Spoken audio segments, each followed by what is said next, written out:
Ujilah aku dan kenalah pikiran-pikiranku.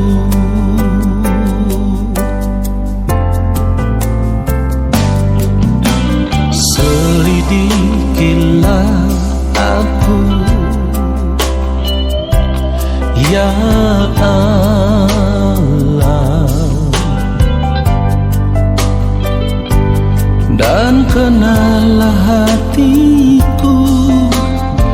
Ujilah aku dan kenalah pikiran-pikiranku.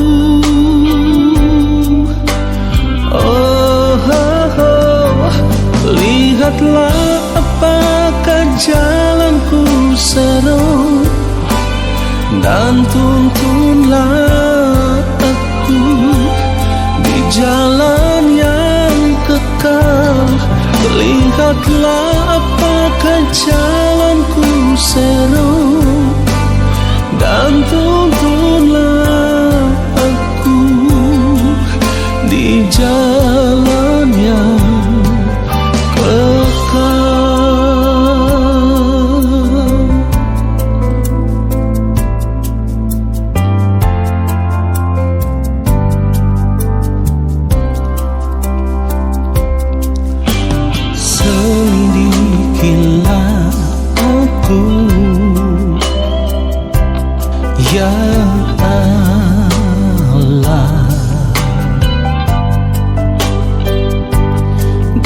kenalah hatiku. Ujilah aku dan kenalah pikiran-pikiranku.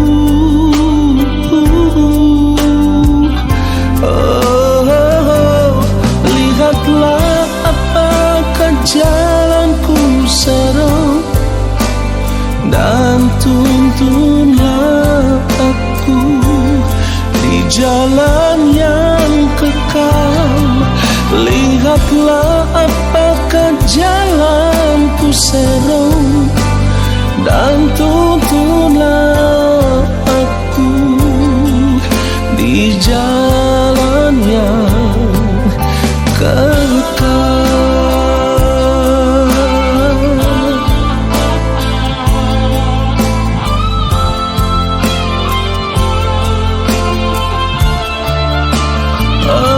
Lihatlah apakah jalanku seru, dan tuntunlah aku di jalan yang kekal.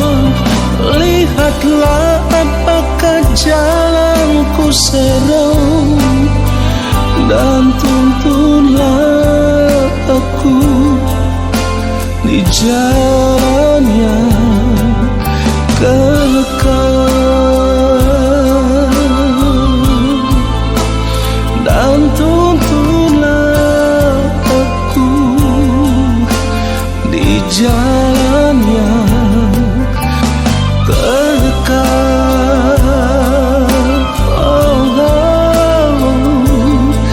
Dan tuntunlah aku di jalan yang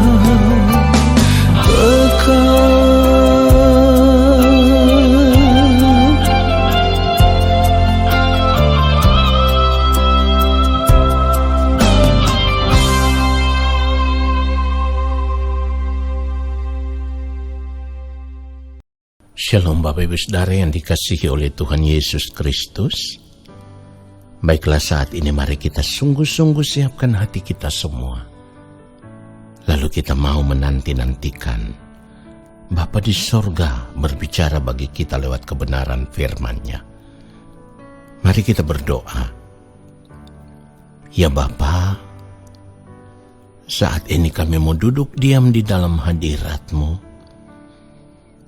Kami mau menanti-nantikan Bapa berbicara bagi kami, menyampaikan isi hati Bapa kepada kami, supaya ketika kami mengerti setiap kebenaran firman yang kami dengar, kami mau berjuang untuk hidup seturut dengan firman-Mu. Roh Kudus Tuhan kiranya memberikan kepada kami hikmat pengertian supaya kami boleh mengerti setiap kebenaran firman Tuhan ini.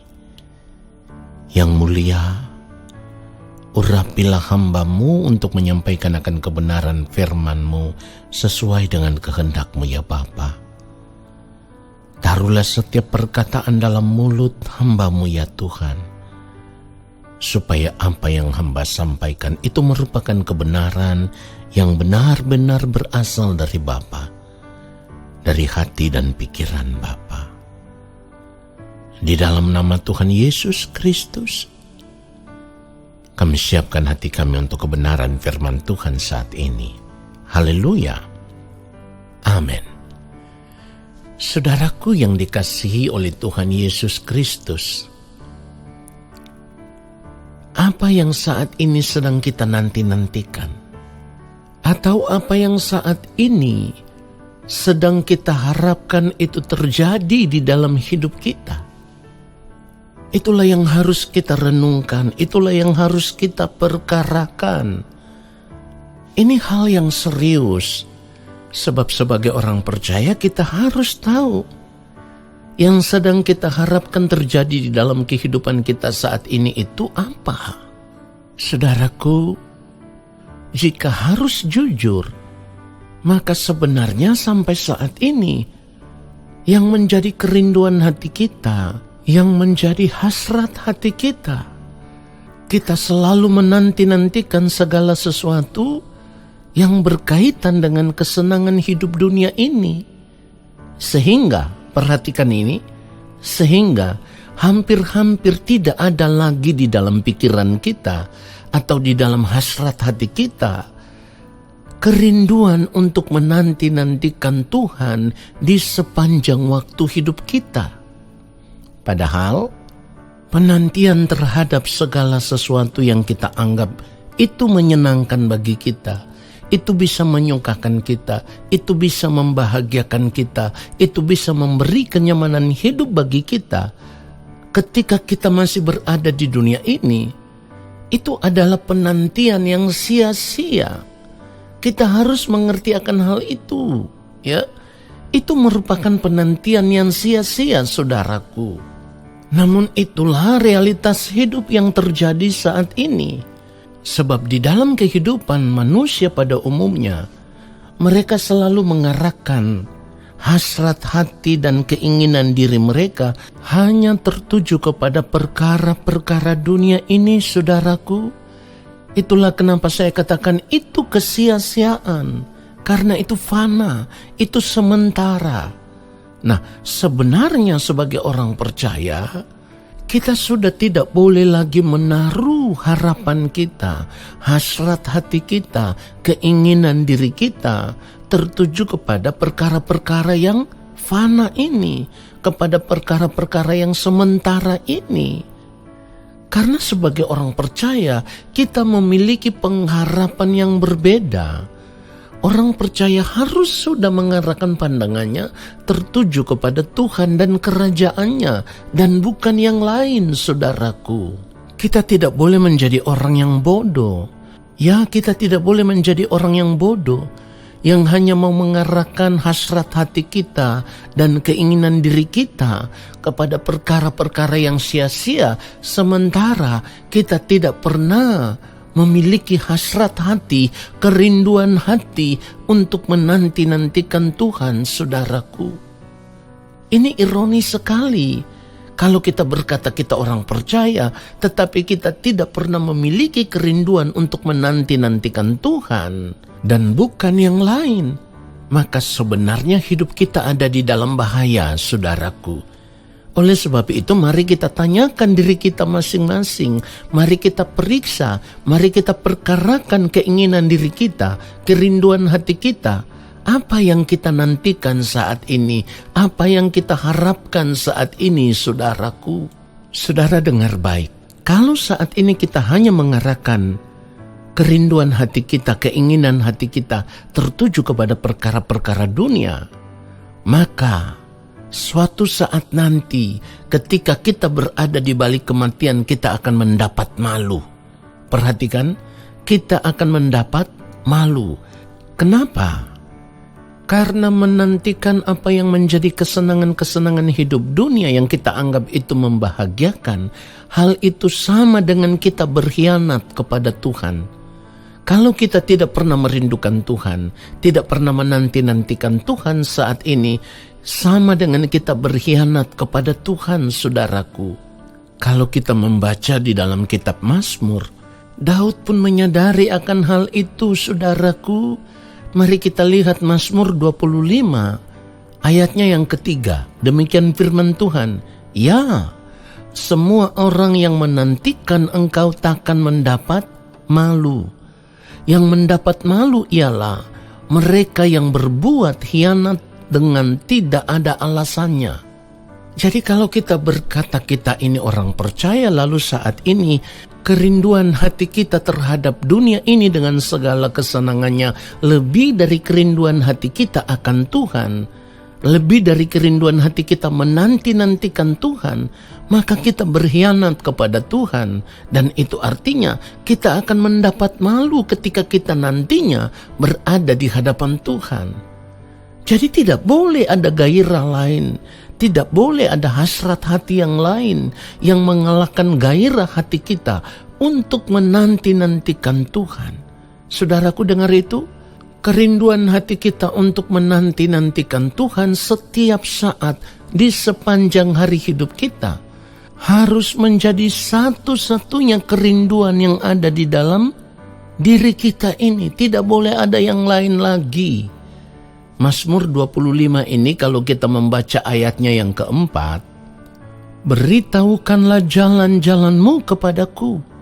Ya Tuhan, tunjukkanlah itu kepadaku." Ayat 5, "Bawalah aku berjalan dalam kebenaran-Mu dan ajarlah aku, sebab Engkaulah Allah yang menyelamatkan aku. Engkau ku nanti-nantikan sepanjang hari."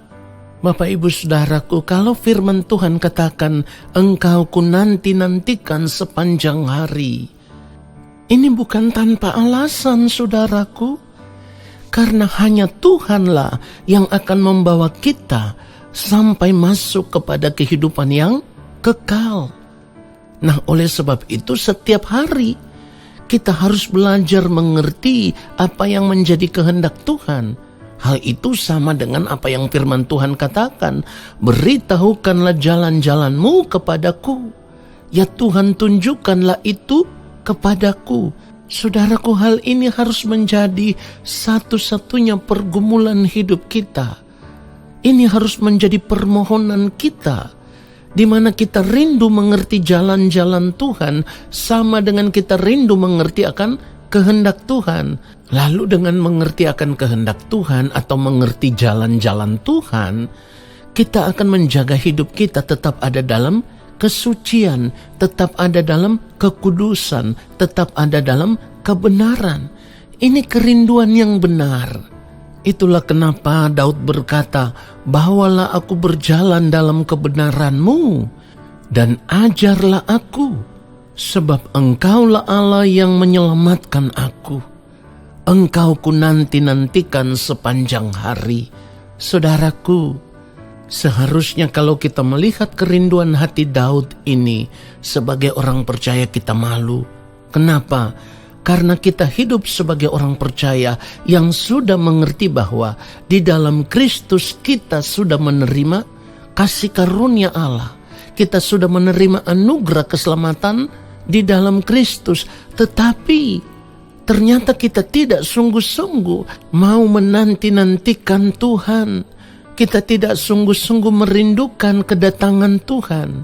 Dan sebenarnya ini merupakan sinyal bahaya, di mana ketika kedatangan Tuhan itu terjadi dengan tiba-tiba dan kita di dalam keadaan tidak sedang menanti-nantikan Tuhan, maka kita tidak akan pernah dibawa oleh Tuhan, karena yang akan dibawa oleh Tuhan hanyalah orang-orang yang ditemukan memiliki kerinduan untuk terus menanti-nantikan Tuhan, memiliki hasrat hati untuk terus menanti-nantikan Tuhan, sehingga di dalam sepanjang hari-hari hidup mereka hanya hidup untuk melakukan apa yang menjadi kehendak Tuhan.